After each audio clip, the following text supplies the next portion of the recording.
The first of the ethical theories that we're going to look at is deontology, which has been around for a long time, but it found its most popular expression in the philosophy of Immanuel Kant, who was a German philosopher who lived during the 18th century.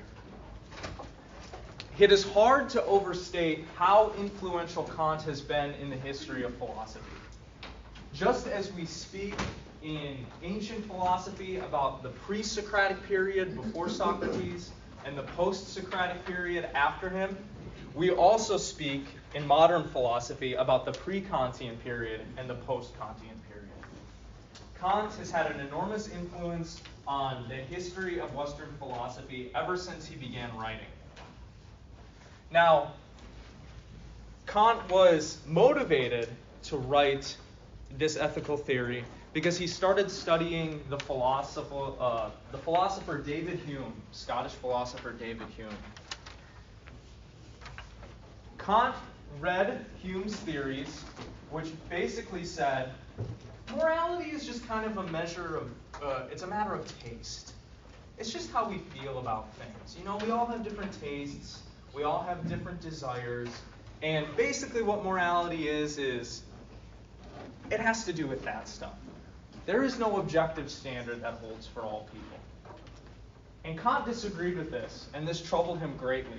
So much so that he went on an 11-year reading project where he was reading just Hume because he was trying to develop his own ethical theory. And Hume's theory was very convincing, and it really bugged him, but he knew that it couldn't be right.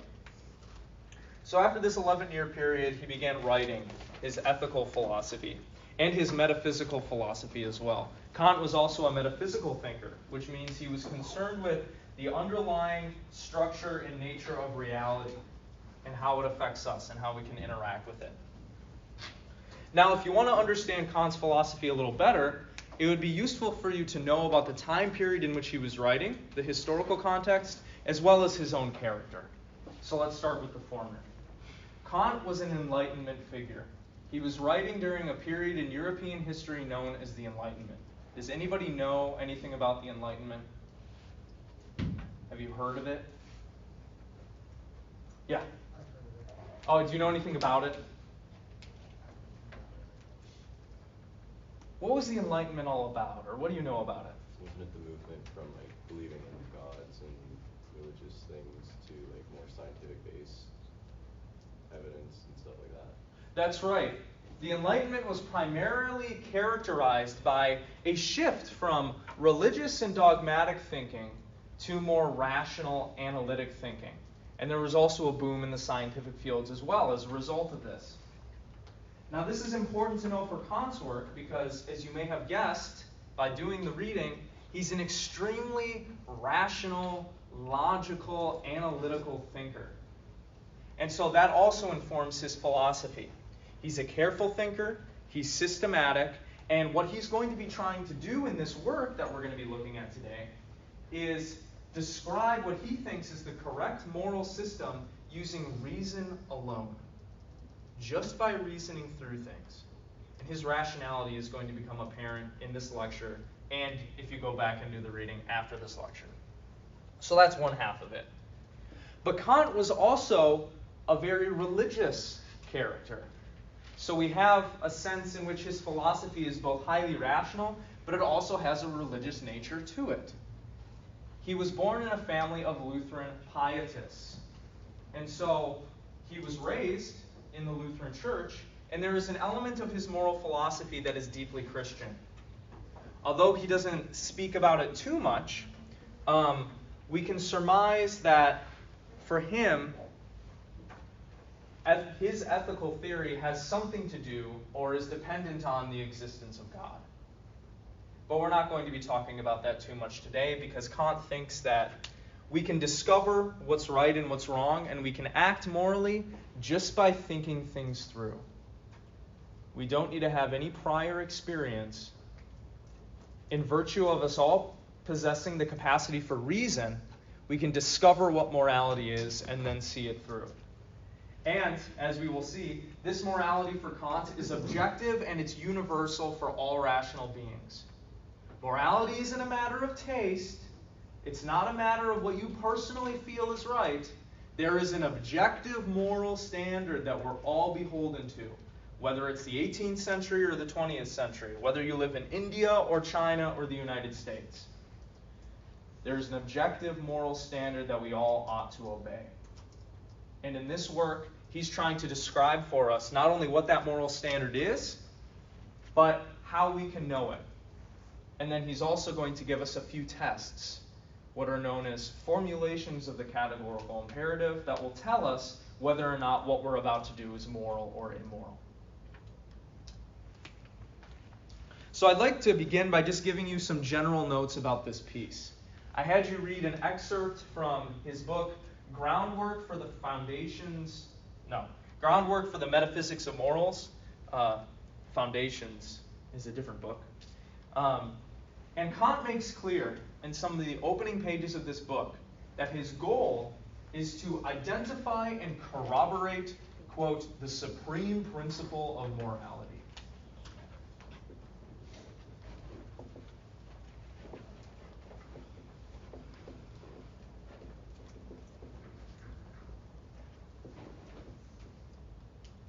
Make sure I'm spelling this right.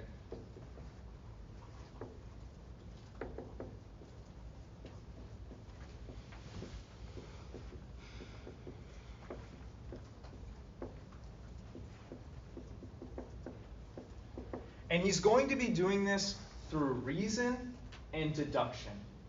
He's not going to be relying on his personal experience or his personal feelings about what he thinks is moral or immoral. He thinks we can discover what's moral or immoral just through reasoning through things, through reflecting on things. This is because we are rational beings. We have a capacity for reason that other creatures on earth do not. We're special in relation to them.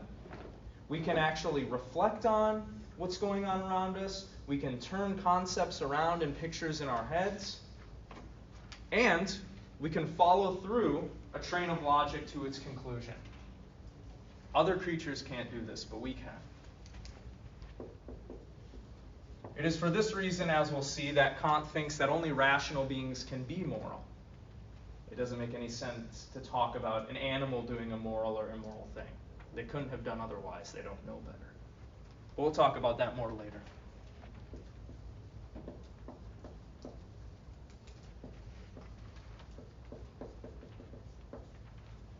Now, Kant goes about formulating his ethical system and giving his arguments for what makes an action right or wrong in a very strange way. He says, there's kind of this system of morality that we all rely on, that we all use, that we all take for granted, right? We judge people for what they do. We think that people have things called duties, right, that they're beholden to. People ought to do their duty. And the strategy that Kant takes is he says, okay, we utilize this kind of duty-centered morality. What I'm going to do, he says, is I'm going to explain what would have to be the case if doing that even makes sense, if it's justifiable in the first place. So he's going to be trying to kind of interrogate or explain the underlying logical system and axioms that would have to be in place in order for our use of morality to make sense. It's a weird way of doing it, but he's a very logical, analytical thinker, so it fits him.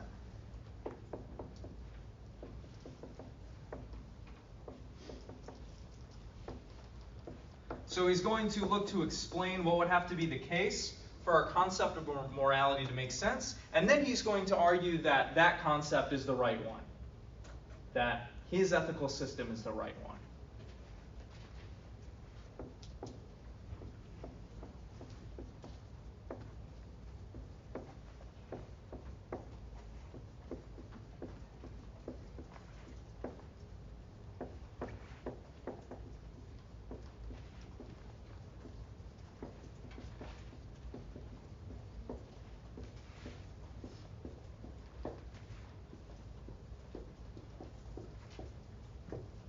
To give you a little summary of what Kant is going to end up saying about what makes an action moral or immoral, I'm going to provide a definition now for the kind of ethical theory that Kant develops in this work.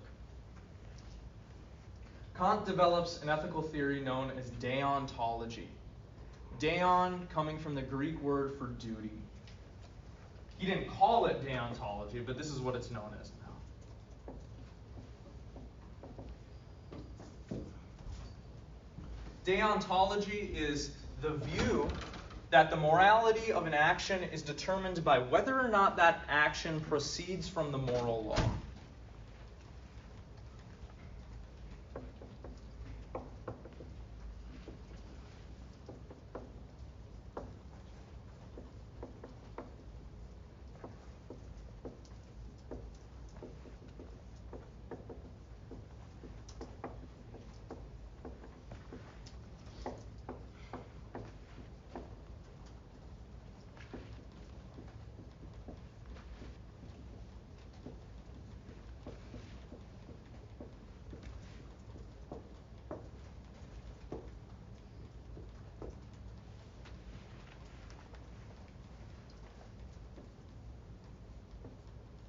Another way of phrasing that is, it's the view that the morality of an action is determined by whether or not we are living up to our duties, the moral duties that we have.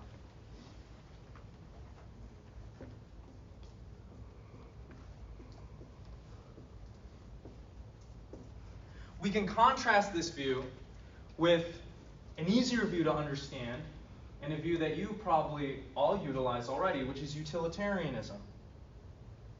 There are a few different ways of trying to determine whether an action is moral or immoral. Utilitarians think it has everything to do with the consequences. If your action produces net positive consequences, then you did a good thing. If it produces more suffering than happiness, then you did a bad thing. But Kant says, no. The morality of an action has nothing to do with the consequences. It has everything to do with what comes before you do the action. In layman's terms, to kind of misrepresent slightly his view, it has everything to do with the intention of the person. Was the person's heart in the right place when they did the action? Were they doing it for the right reasons? For Kant, the morality of an action has nothing to do with the consequences. And it has nothing to do with what your goal was. It has to do with your intention, or whether you're living up to your duties. Does that distinction make sense? It'll become more clear as we go along how Kant develops this.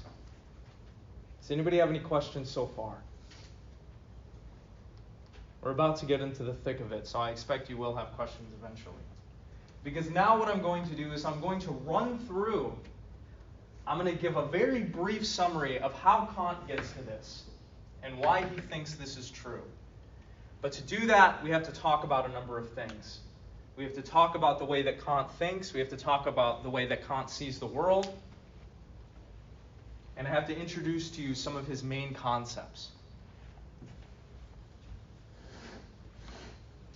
In order to understand what, for Kant, makes an action moral or immoral, we have to look at reason and our reasoning capacities and how reason works and what reason allows us to do.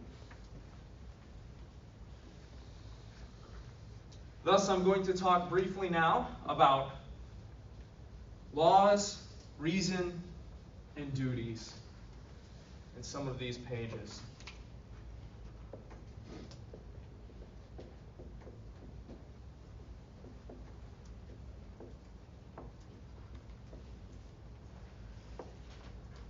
Remember that Kant was writing during the Enlightenment period. This is a period in which the thinkers of the day saw the power of the Catholic Church.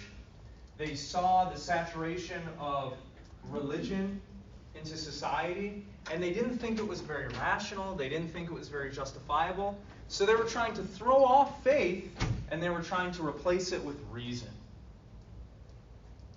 For this reason, there was a boom in the scientific fields and scientific methodology.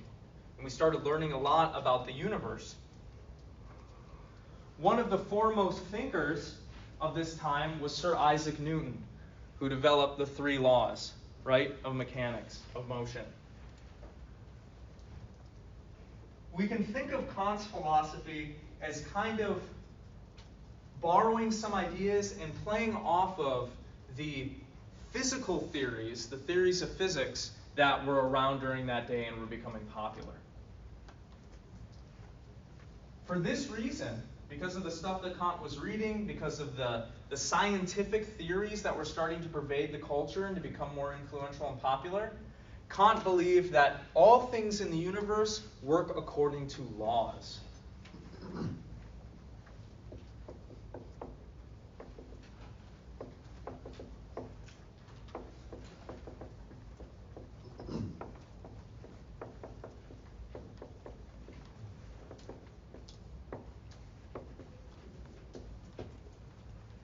For example, the law of gravitation, right? Objects with mass attract one another, right? Or here's another law, what's called the law of nature. Like charges repel, right? If you put two protons next to one another, they don't want to stay next to each other, they'll push away, right? Same thing with two electrons. What happens if you put an electron next to a proton? What happens to them?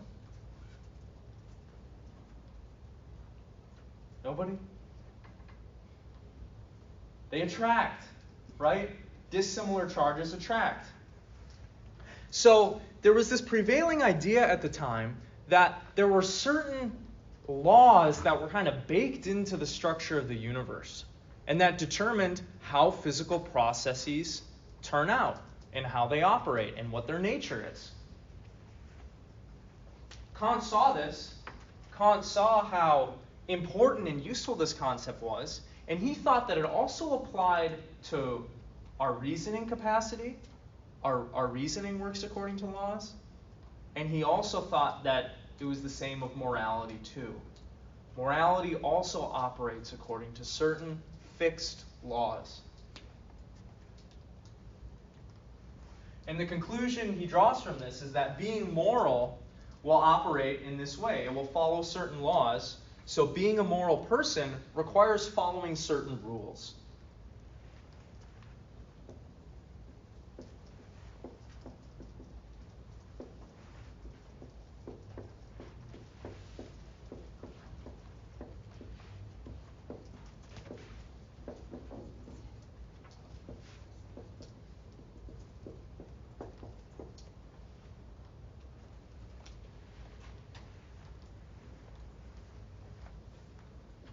Again, Kant was against this idea that morality is relative, that it's subjective, that it's a matter of taste or feeling. Rather, he says that morality is objective and it's universal for all rational beings. Just as the laws of nature hold everywhere in the universe. There isn't a place in the universe where the laws of nature break down, right? You go to Cambodia, like charges still repel each other there. Right? The law of gravitation still works in Cambodia. Right? If you go to Canada, it's not like the speed of light is different there. Right? It's the same everywhere in the universe. So the same would also hold true of morality. We are all beholden to the same objective standard that is universal for everyone at all times and all places.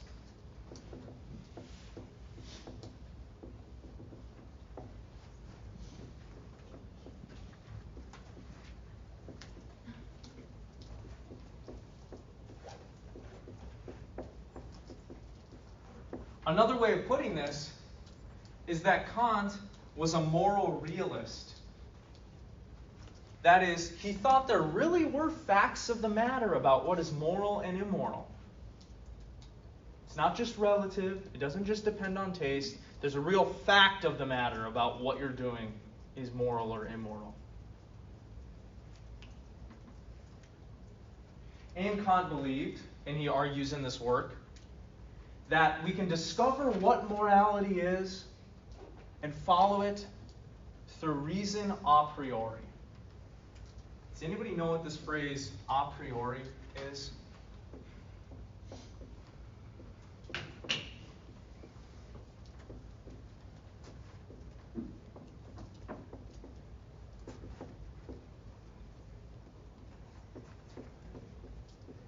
It's a Latin phrase.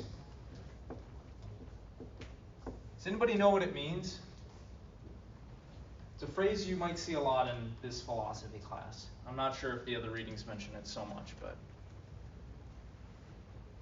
we can contrast a priori with a posteriori.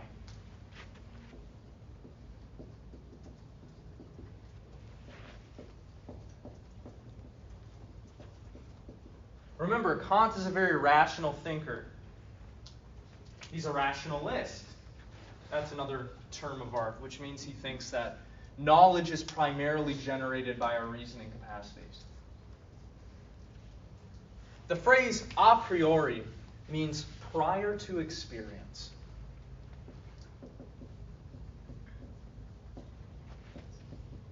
There are things that we can know, things that we can learn, without having to experience them. We can just think it through in our heads logically, and we'll come to a certain knowledge. For example, what's the definition of a bachelor? An unmarried man. An unmarried man. Right. Now, if you have a bachelor, and he goes to a party, and he really wants to, I don't know, he's really committed to his bachelorhood, and somebody asks him to marry them. You can know, because he's really committed to his bachelorhood, before you see this ever happen, that he's going to remain a bachelor, right? Prior to experience. Just think it through.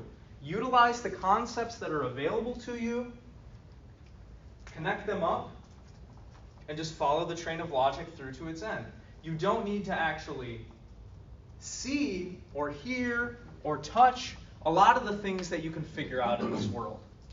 You can just think it through with the concepts that you have. That would be a kind of a priori analysis. We can contrast this with a posteriori, which means after experience.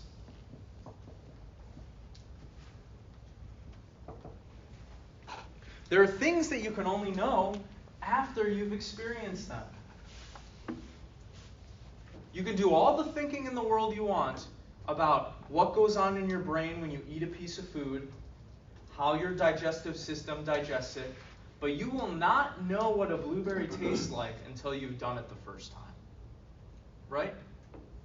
Nothing about your brain structures, your mental structures, the neurons firing in your brain will give you any clue as to what a blueberry tastes like until you've done it. Right? You can't get that taste, that subjective experience, just by analyzing the concept of blueberry and the concept of brain and connecting them together, right? So Kant in this work thinks that we can discover what morality is by using our reasoning capacities without having any prior experience in moral matters. Because ultimately he thinks morality is just a subset of rationality. He thinks that what's moral is ultimately what's rational. And we'll see that as we go through the work today.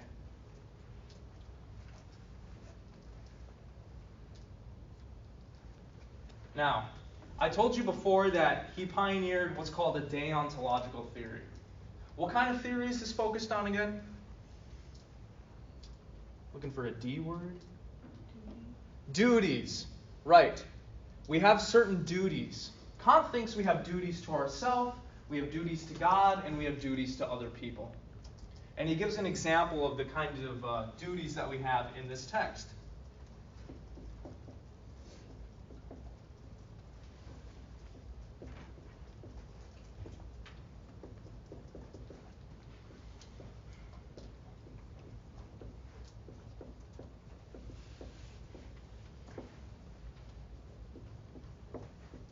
For example, we have a duty to preserve our own life. Kant thinks suicide is immoral.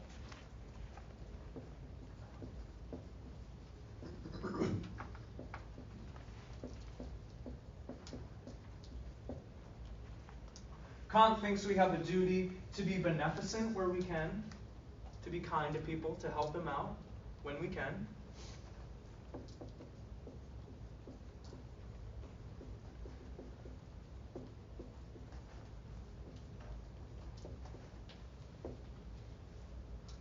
And Kant thinks we also have an indirect duty to secure our own happiness.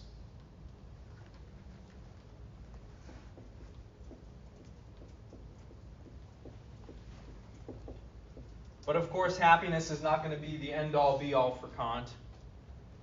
Being a happy being is not as important to him as being a moral being, being a good person. But we do have an indirect duty to try to make ourselves happy if we can.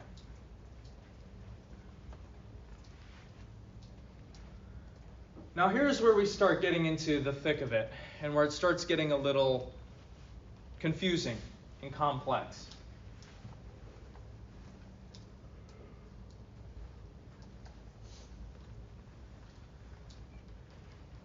For Kant, what it means to behave morally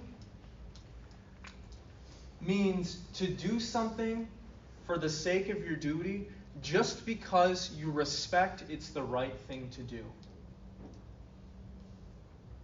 If you are trying to do something moral to make yourself feel good or to fulfill a desire, that cheapens the moral action. If you're trying to do something because it makes you feel good to help people out, you're not being as moral as you could be. He thinks that ultimately the most moral action that we can do is one that is done out of pure respect for the moral law. We just recognize that it's right and we do it. Not out of any desire, not out of any passion, not out of any what he calls inclination, but just out of pure respect for the moral law. And so he's going to say actions from duty, moral actions, are motivated merely by respect for the moral law. And there's a lot that's going on in this claim, which I'll break down in a second.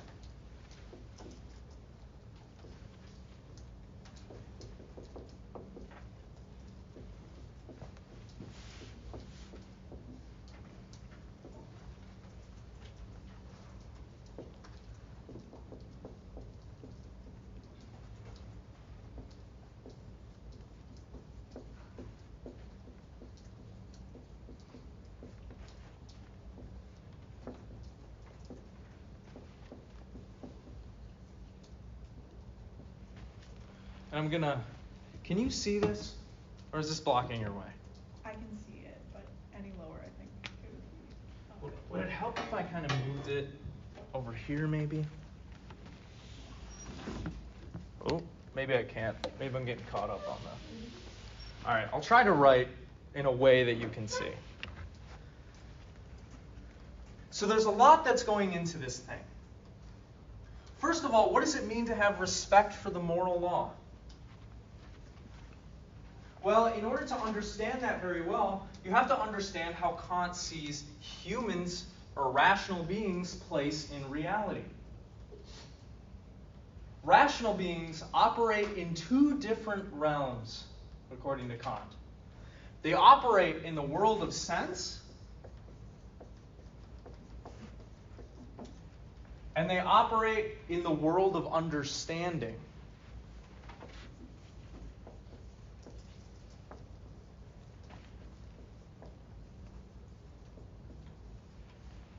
What's going on all around you right now, the things you're feeling, hearing, smelling, tasting, the colors that are entering your eyes, this thing, that's all in the world of sense. You can kind of liken these two worlds to, I don't know, like the outer world, the world outside of your own subjective experience, and the inner world, although it's a little different. This analogy isn't perfect.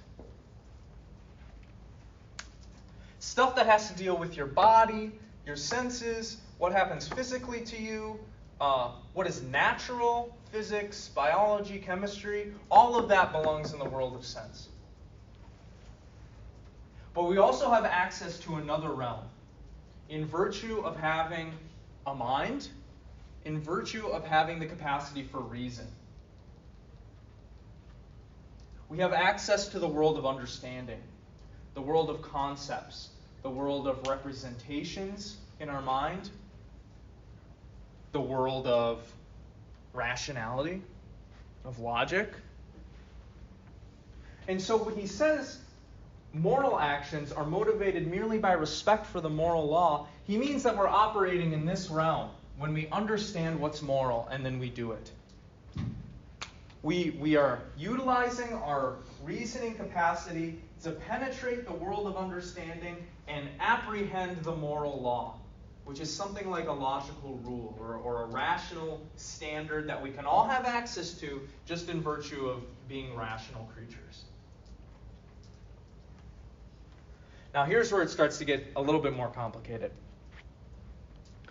We can't directly apprehend what the moral law is. We can't see morality, right? We can't taste it, we can't touch it, we can't even, it doesn't even really make sense literally to say we intellectually grasp it, right? Because that's a metaphor, right? Intellectually, your intellect can't literally grasp anything.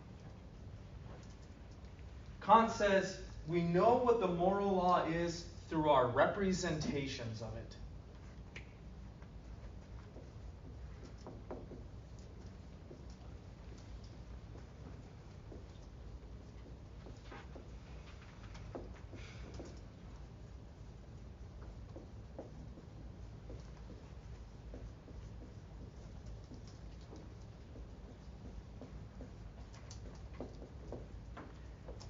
What do you think he means by the word representation?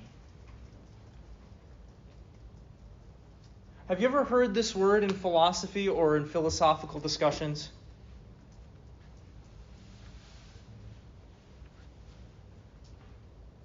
It's hard to explain because it's so close to us and it's so obvious.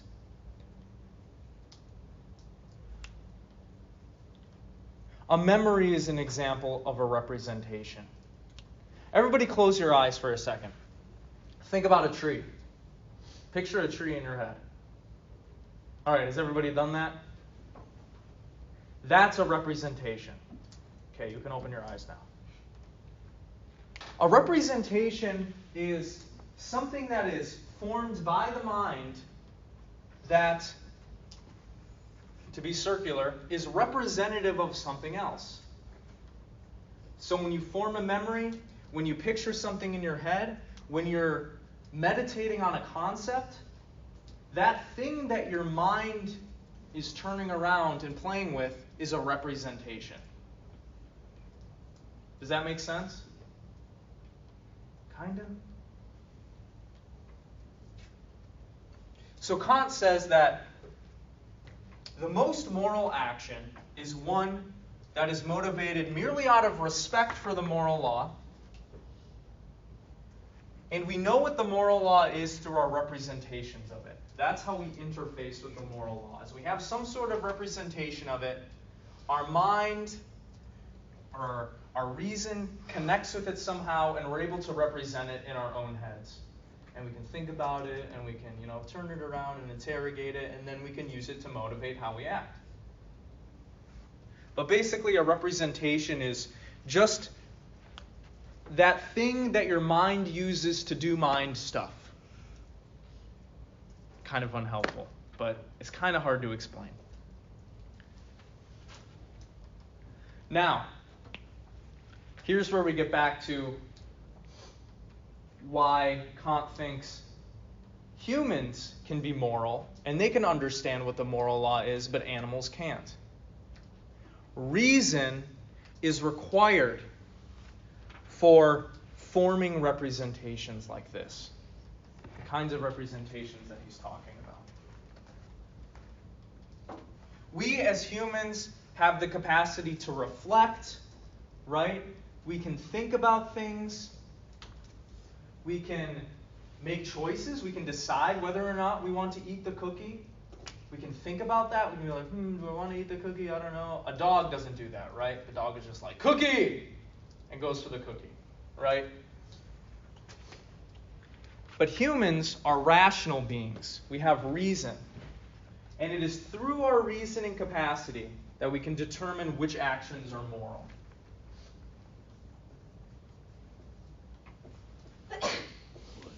Bless you. Thank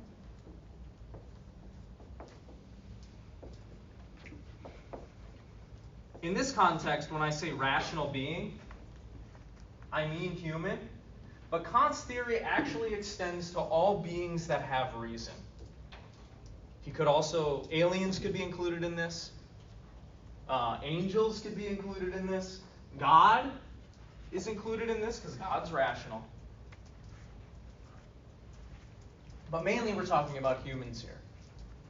So only a rational being who has reason can determine which actions are moral.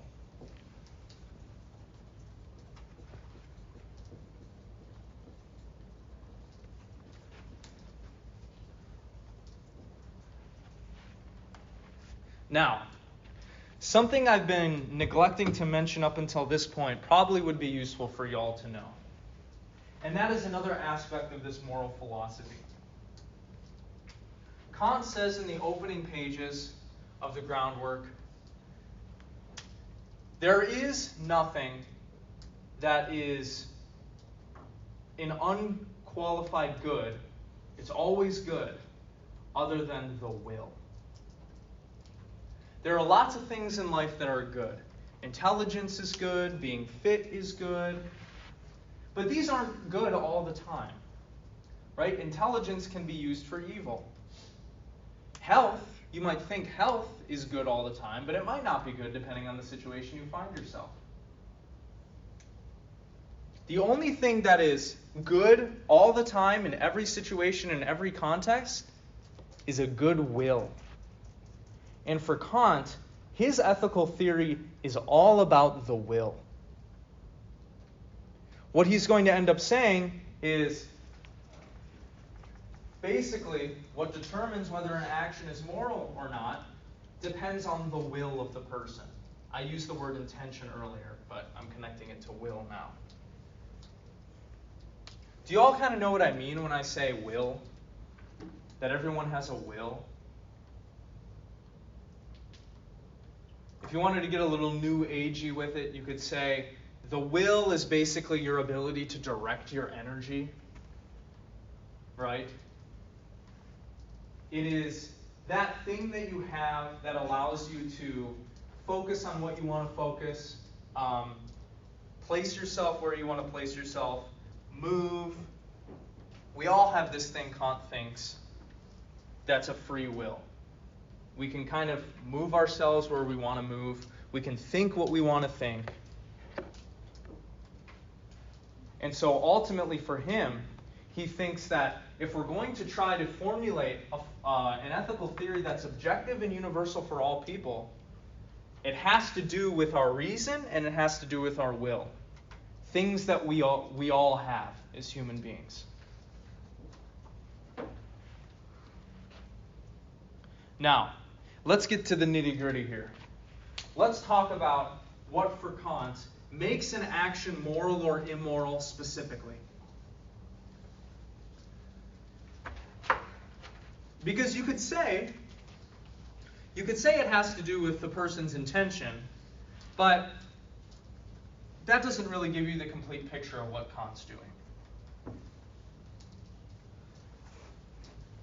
Kant has a more logical, a more technical, a more difficult argument and formulation for us.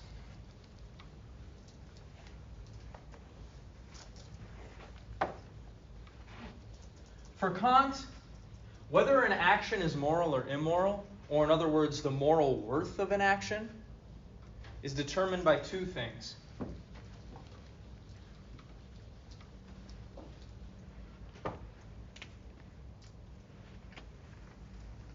I don't know why I erased this.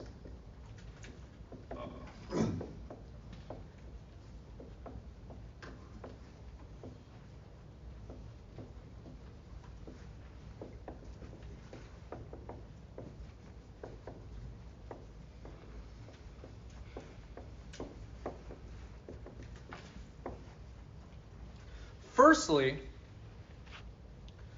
the moral worth of an action is determined by the principle or the rule that you followed that generated that action. or what's known as the maxim.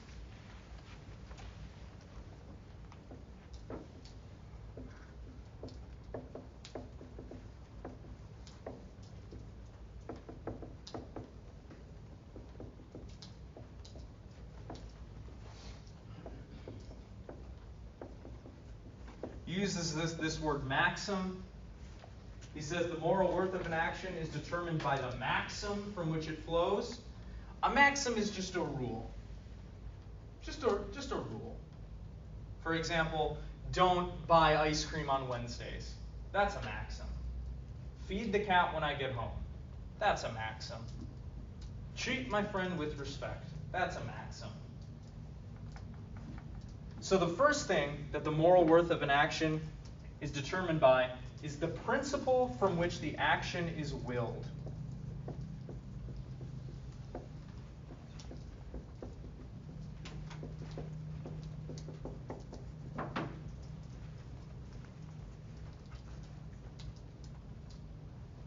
The morality of an action is not determined by the consequences that are produced. It has nothing to do with that. It's not determined from whatever end or goal you have. It's not determined by whether you reach your goal, whether you're successful in what you want to do. It has everything to do with what you will. For example, there's a burning building. There's a poor little girl in the burning building. She's going to die. So the firefighter rushes in to try to save her. He has good intentions. He wants to save her, right? He's going to do his best. All of a sudden, the building collapses while he's in there, and he has to get out, and he's not able to save her. Now, if somebody thought the morality of an action is determined by the consequences, they would say that guy did a bad thing. He failed to save the little girl. But Kant says no. Everybody recognizes that he did a good thing by trying to save her, right? He had a good intention. He went in there. He wasn't able to achieve his goal, but he willed that the girl be saved. He just wasn't able to accomplish it. This is the kind of thing that Kant is trying to get at.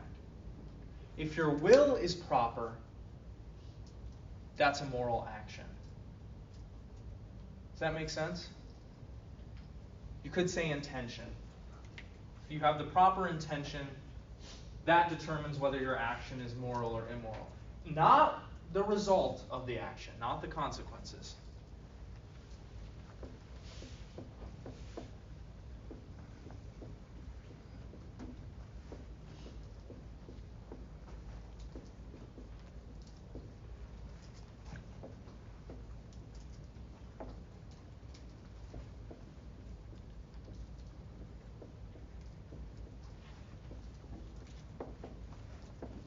Now, this is the first thing that determines whether an action is moral or immoral.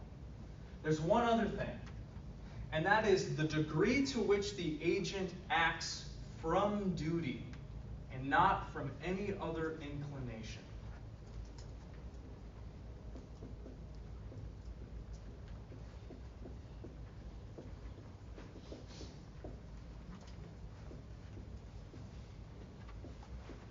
And this phrase is perfect. Or not perfect. This phrase is important. From duty. Kant means a particular thing when he says people act from duty.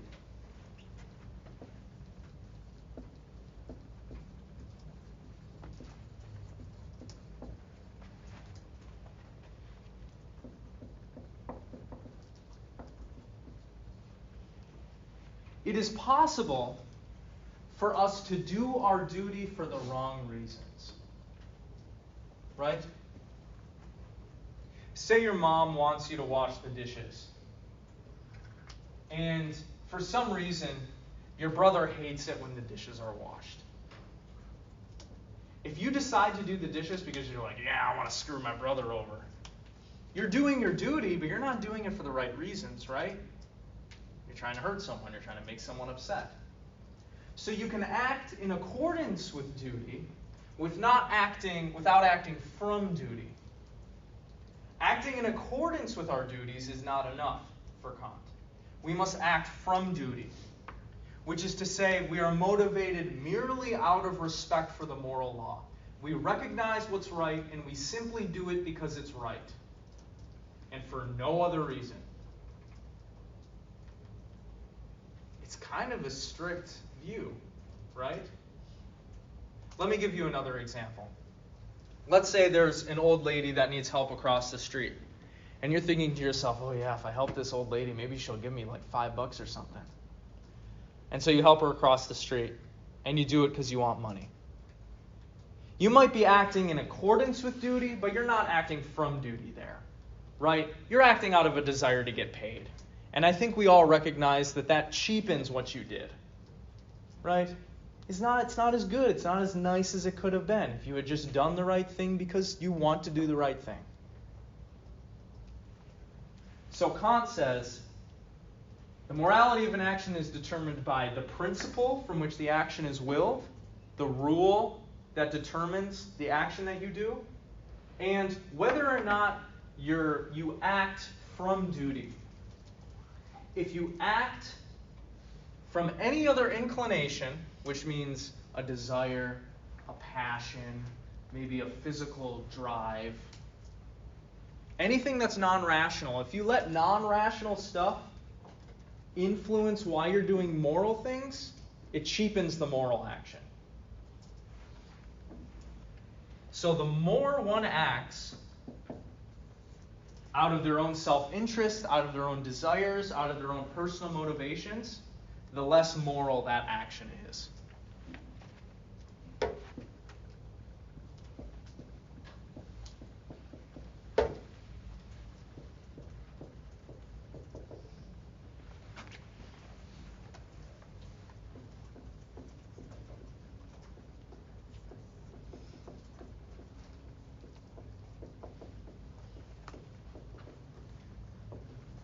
It doesn't matter if you even feel good when you do moral things.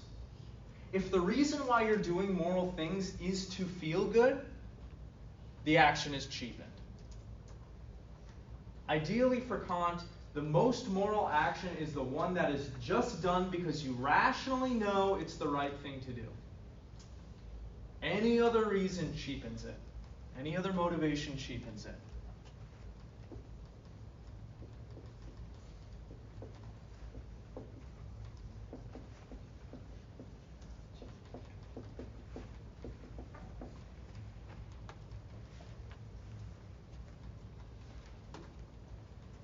Does anybody have any questions? Is this kind of making sense now? Kant utilizes a very technical vocabulary, and he's writing in German initially. So there is some difficulty in translation, but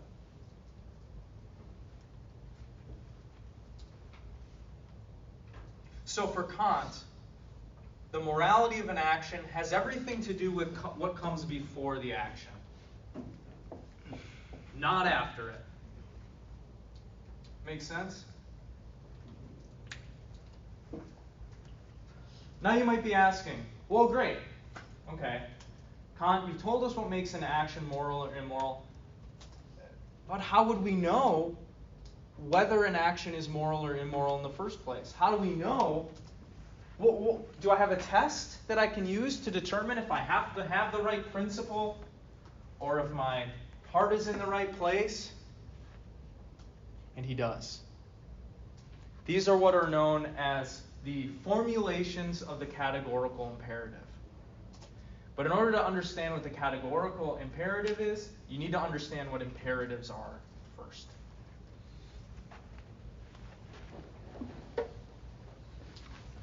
Kant distinguishes between two different kinds of what he calls imperatives, which, in other words, are just commands that our reason gives us.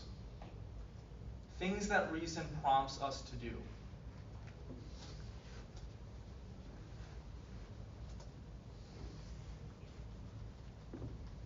There are hypothetical imperatives,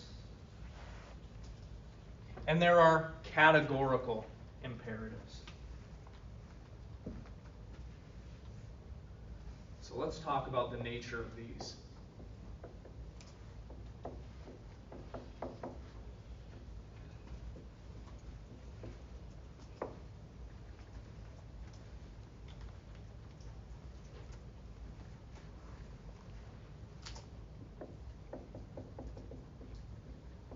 I'm going to read from the text now. I'm going to use the one that has my notes on it. So if you'd like to follow along, I'm going to be on pages 11 and 12. Otherwise, just listen. Just listen to what Kant has to say here after I write this.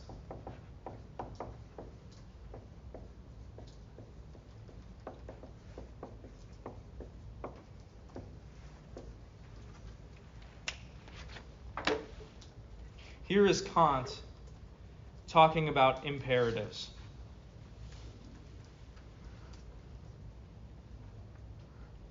The representation, a mind thing, a thing that our mind turns around and utilizes and interrogates, the representation of an objective principle, insofar as it is necessitating for a will, it prompts us to do it, is called a command of reason. And the formula of the command is called imperative. All imperatives are expressed by an ought. And by this, indicate the relation of an objective law of reason to a will that, according to its subjective constitution, is not necessarily determined by it.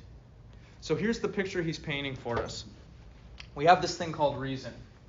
Reason allows us some access to objective, rational principles and standards. Reason tells us, hey, this should inform your way of life. This should inform your being. But we have a free will, so we can decide to follow it or not. Right? We don't have to do what reason tells us to do. We don't have to do what morality tells us to do. We feel prompted to. We feel that pull, but we can decide to do what we want to do at the end of the day.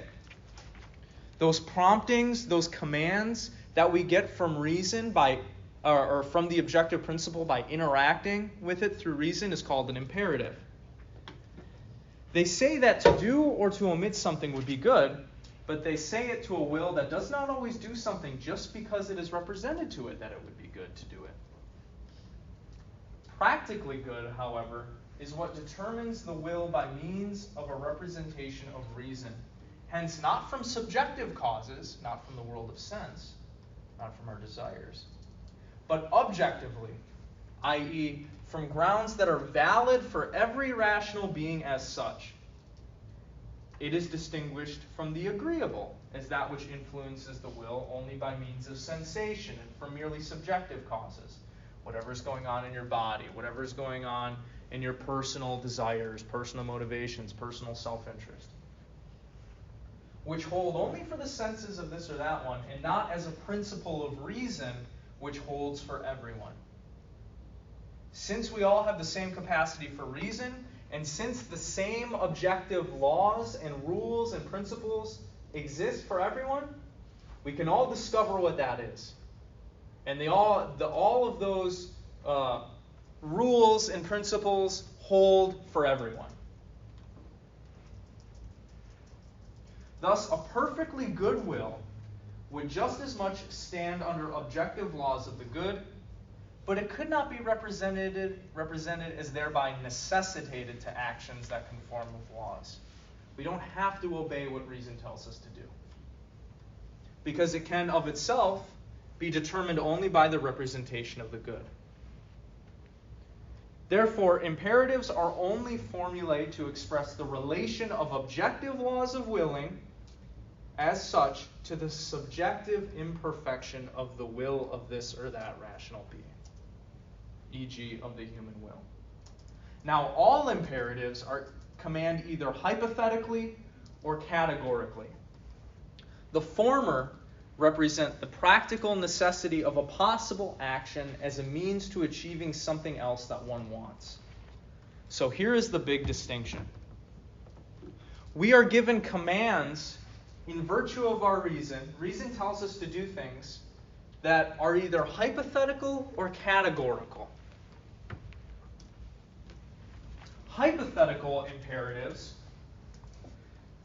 is what reason tells you to do to reach a certain goal.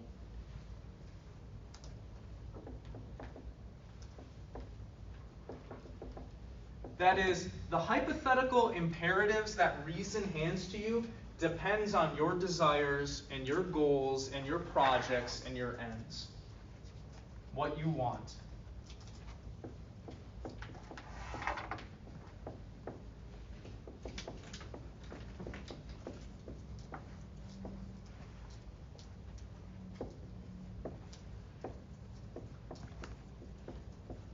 We all have different hypothetical imperatives that bear down on us because we're all different people and we all have different desires and different projects and different goals.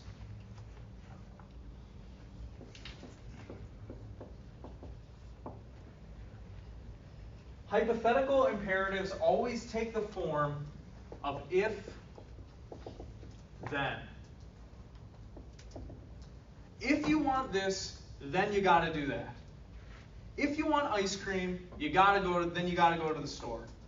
If you want to have a fit body, then you have to exercise. If you don't want to feel hungry, then you got to eat something, damn it. These are all hypothetical imperatives because they wouldn't hold for us if we had different desires or goals, right? You could not want to eat. You could not care about being fit. You couldn't give less of a crap about ice cream, right? So hypothetical imperatives tell us what's necessary to do, what we need to do to reach a certain end, to reach a certain goal.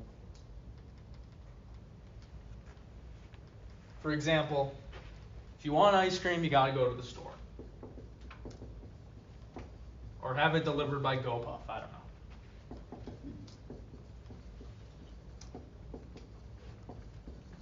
But these are not the only imperatives that bear down on us, that we feel.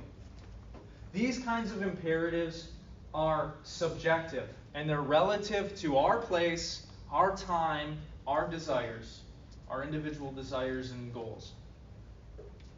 There is another kind of imperative that just tells us what to do, not relative to any goals that we have or desires, but it tells us to do things, smacks us in the face, it says, it's rational, do it. It tells us what we need to do simply because it's rational to do, not relative to any desires or ends that we might have. This is what's called a categorical imperative.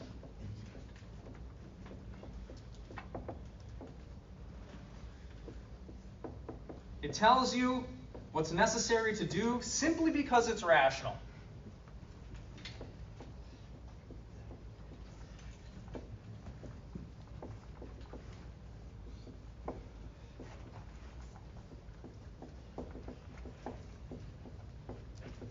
Because we have reason, because we are rational, there are things that reason prompts us to do just because it's rational, not for any other reason.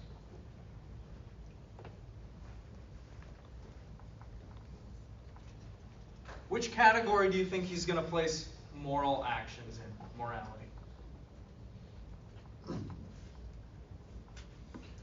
If you had to guess. Categorical. Kant believes that morality is just an aspect of what's rational, and he's going to say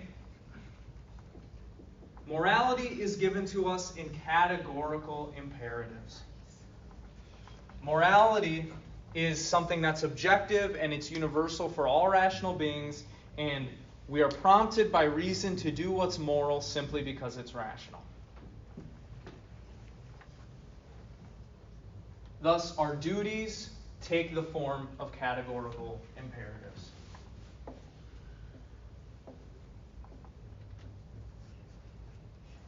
When we're thinking about what's moral and when we're trying to be moral, we don't think to ourselves, I'll be moral so I can get money. I'll be moral because, I want my cousin to treat me nicely. Maybe we do those things, but what we feel inside of us, we just feel a pull to do what's moral, right? Just because we know that being moral is good, just because it's rational. That's what Kant is talking about. Our duties take the form of categorical imperatives. even if we changed our desires, even if we changed our goals, even if we changed what we wanted to do with our life, we would still feel the pull of morality. We would still feel the pull to do what's right simply because we know it's right. No other reason.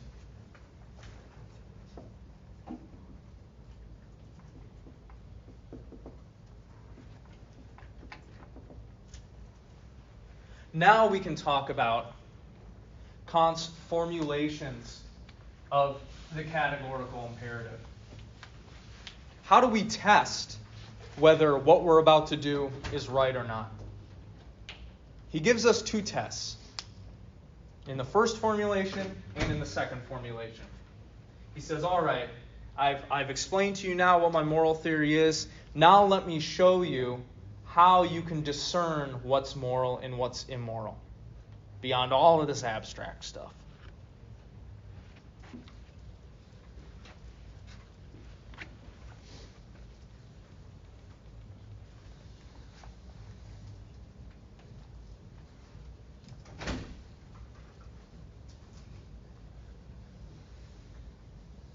So we'll talk about, there are actually three formulations of the categorical imperative. We're just going to talk about two, because the third one's really confusing.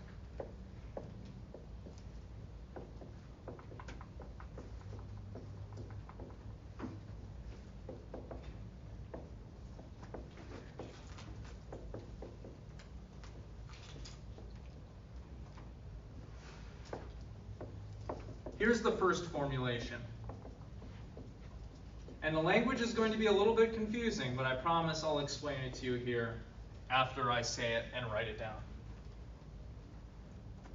Kant says the first formulation is, quote, act only according to that maxim which you can at the same time will that it become a universal law of nature.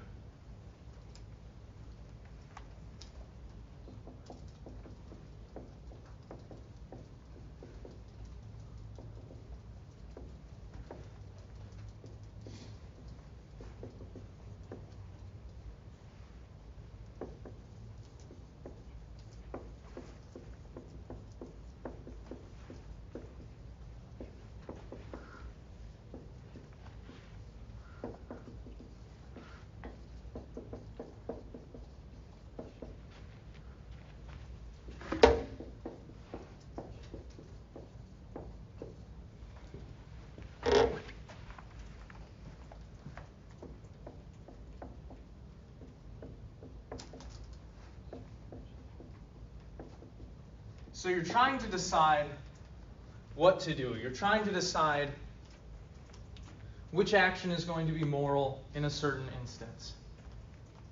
The first thing that you do is you try to see if you can universalize the maxim. If you could will that it become a universal law of nature that everything in the universe would have to follow. For example, let's imagine you're trying to decide whether going to the campus store to buy a pair of shorts is moral or not. And so you formulate the maxim. All right?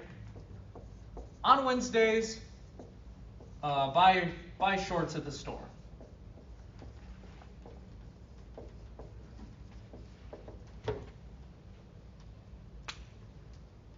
Would it be possible for this to be a law of nature such that everyone would have to follow it?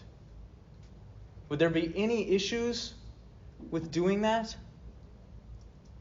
If that were a law of nature, if everybody had to go to the store on Wednesdays and buy shorts?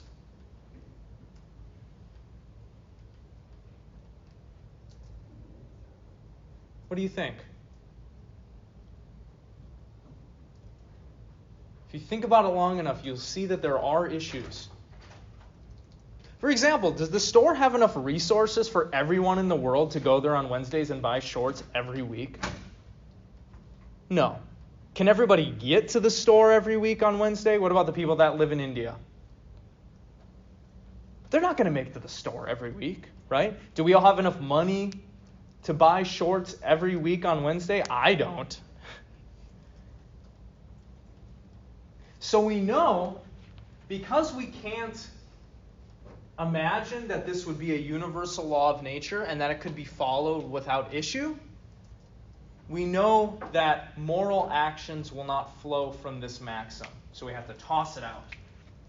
It's not going to produce moral actions for us. It is not universalizable.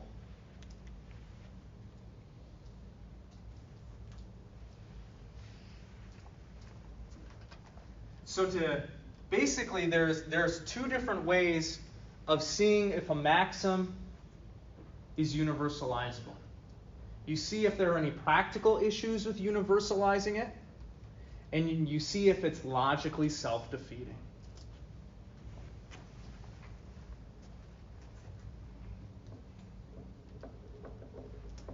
Maxims are what we call defeated, or they won't lead to moral actions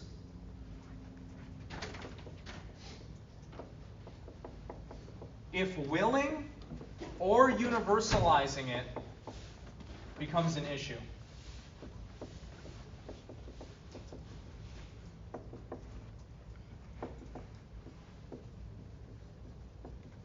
Now we've talked about the universalizing aspect, or at least we've talked about one aspect. If there are practical issues with your maxim being a law of nature, then it's defeated on practical grounds.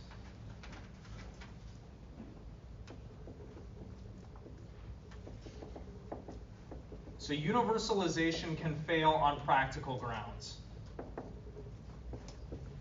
There simply isn't a way practically for that thing to hold as a law of nature that everyone would follow it.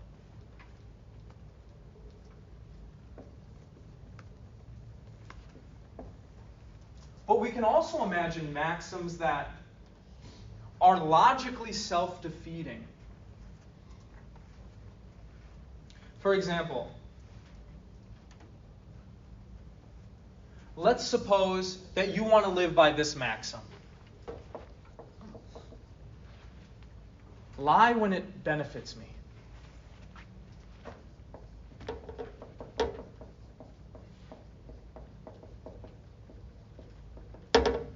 Now that doesn't seem like there's an issue with that, right? Is there? Are there any practical issues with imagining that everyone followed this?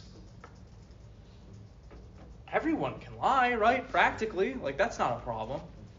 But there are logical issues with universalizing it. What would happen if everyone did indeed follow this? What would happen if this was a law of nature?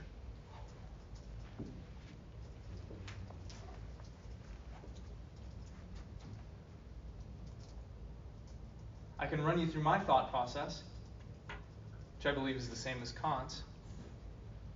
What is the purpose of lying? It's to deceive someone, right? It's to deceive someone. But now imagine a world where everybody lied when it benefited them. Would anybody trust anybody in that world? No. Nobody would trust anybody because they would know, hey, you might just be lying to me right now. Now, is it possible to deceive someone if nobody trusts you in the first place? No. You can't will that this become a universal law because it's logically self-defeating. If everyone were to lie, deception would become impossible, and therefore lying would be impossible. It would erase itself. You see?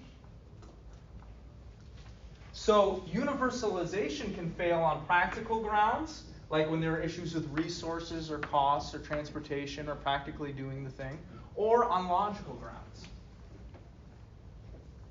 like in the case of lying.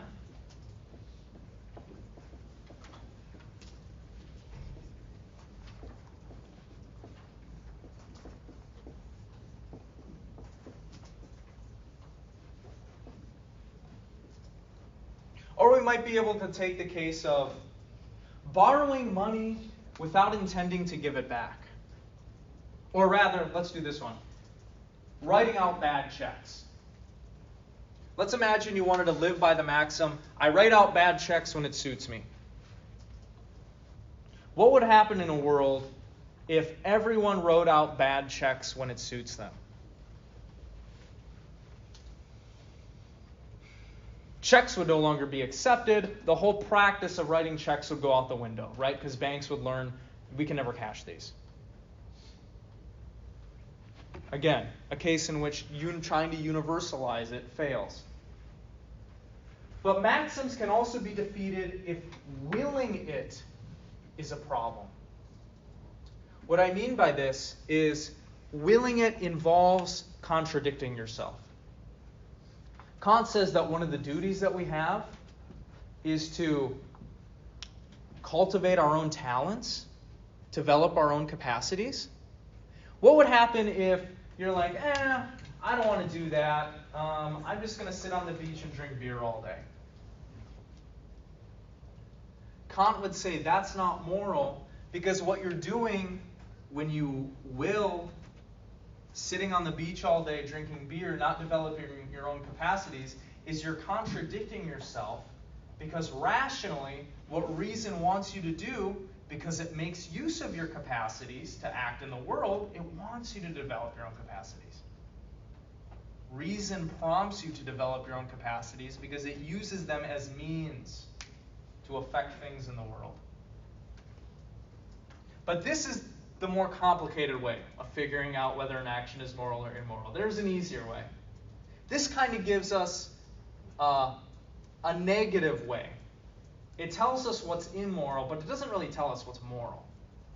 Right? This will tell us what's immoral, but it doesn't really tell us what we should do.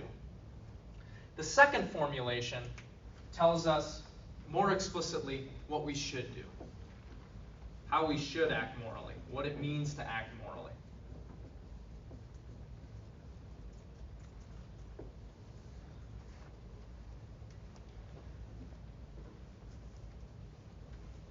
Kant says, and I quote, this is the second formulation, act that you use humanity always as an end, never merely as a means.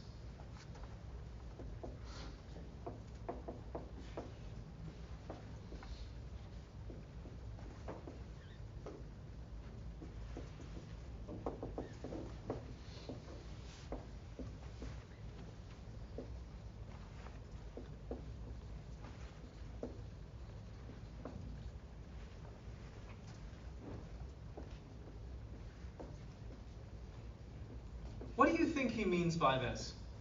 Use humanity always as an end, never as a means.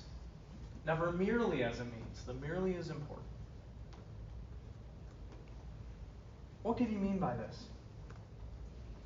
What does it mean for someone to be an end in themselves? Have you all heard this phrase before?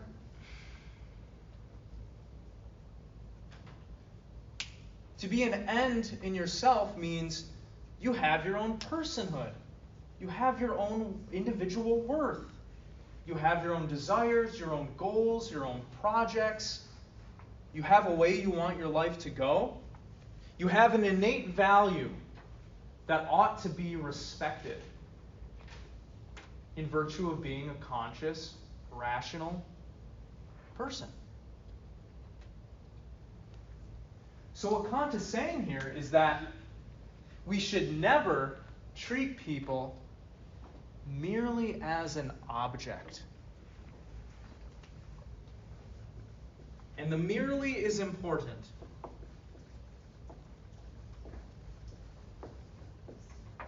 Why do you think the merely is important? Can someone give me an answer? Never treat people merely as an object. Why is the merely important?